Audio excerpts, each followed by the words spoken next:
আসসালামু আলাইকুম। আমরা এখানে একটা সাবস্টেশন দেখলাম। এটা হলো টেসল কোম্পানির, হ্যাঁ? তো এখানে ট্রান্সফরমারটা 1250 কেভিএ। তো আমি ওনারে জিজ্ঞেস করবো, এই যে আপনাদের যে এত বড় একটা ট্রান্সফরমার, এই দেখেন হ্যাঁ, এই ট্রান্সফরমারে কিন্তু এখন লাইন আছে। এই দেখেন প্রায় আমার সমান ট্রান্সফরমার আমার উপরে চলে গেছে। আচ্ছা, এই ট্রান্সফরমার কি কখনো সমস্যা হয়েছে এই পর্যন্ত? এটা 10-11 বছর হলো এটা কোনো সমস্যা তো হয় না এখনো। কখনো হয় নাই না? এখনো হয় না। আর এই ট্রান্সফরমারটা খুবই ভালো। এই দেখেন কোনো গরম নাই, একেবারে ঠান্ডা। আর এই ট্রান্সফরমারের সাউন্ডও অনেকাংশে কম। আর এই যে বিসিবি এসটি সুইচ গিয়ার, এই এসটি সুইচ গিয়ার কি সার্ভিসিং করাছিলেন? হ্যাঁ, এটা করা হয়েছে, 2 বার করা হয়েছে। এটা মাঝে মধ্যে সমস্যা দেখা দেয়।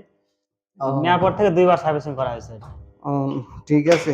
এখানে দেখতেছি ইয়া লাগাই দিছে লাইট, ওই যে 100 ওয়াটের 4টা লাইট লাগাইছে। হ্যাঁ, লাগাইছে। এটা বলছিল নাকি ওই যে উপরে ঘামে যায়, এটা শুকানোর জন্য এই লাইটটা জি দিছে জি, এখানে। ঠিক আছে, ভালো হয়েছে।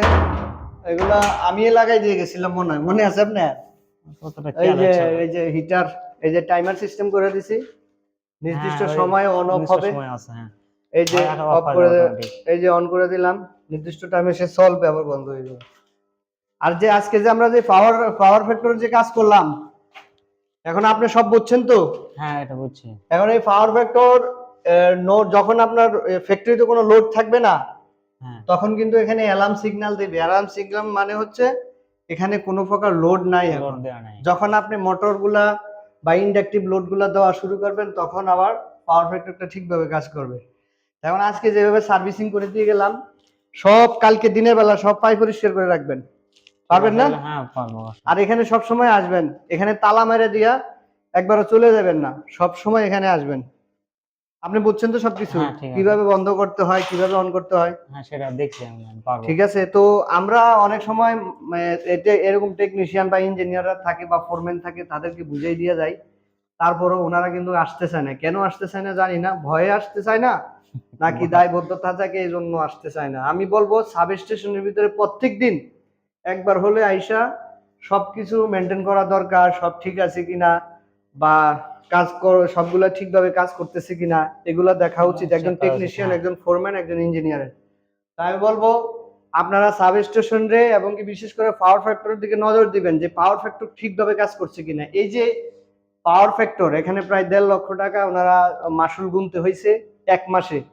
এক মাসে 1.5 লক্ষ টাকা মাসুল গুনছে। এখন আমরা তো এসে ঠিক করে দিয়ে গেলাম, কিন্তু আমরা তো পারিশ্রমিক হিসাবে আমরা শুধু কোম্পানির তরফ থেকে আইছি।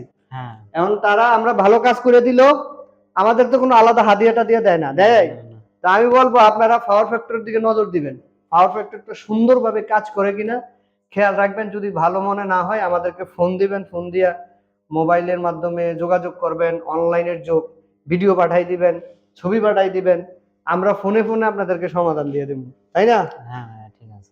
যে যেখান থেকে ভিডিও দেখছেন সবাই ভালো থাকবেন, সুস্থ থাকবেন। এবং কি আপনারা যদি এরকম পাওয়ার ফ্যাক্টর, এই ট্রান্সফরমার, বিসিবি, এই এসিবি, পাওয়ার ফ্যাক্টর, মোটর কথা, সাবস্টেশনে যত কাজ আছে, কেউ যদি শিখতে চান আমাদের সাথে, যারা আগ্রহী তারা আমাদের সাথে যোগাযোগ করবেন। এই মুহূর্তে আমি নওগাঁ জেলার